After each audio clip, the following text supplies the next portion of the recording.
Inkampani ephehla uGesi i-Eskom ifake isicelo sokuba kunyuswe intengo yoGesi ngo-32% kulonyaka. Iphinde inyuswe ngo-10% kulonyaka olandelayo. Uma kuvunywa ukuba intengo yenyuke kuzoba nemphumela engemihle kubathengi abangenalo iphakethe eliqinile. Njengoba sebevele bekhokha imali eningi nakuba ukucishwa koGesi kulokhu kuqhubeka.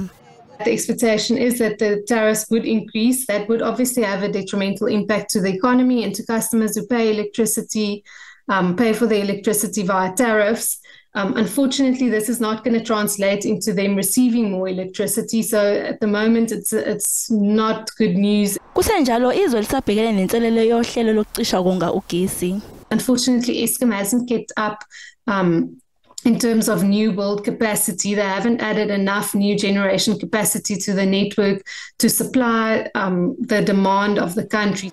NERSA iqinisekisile ukuthi udaba lwentengo yoGesi kuzobhunga ngalo emhlanganeni ozobanjwa ngoLesine. Kuzo lezi ndaba emva kwekhefu ungqongqoshe wemfundo ephakeme uDokotela uBlade Nzimande uthi kuzoqiniswa zokuphepha enyuvesi Fort Hare kulandela ukudutshulwa kukaNogada ka Vice Chancellor kuyona le nyuvesi.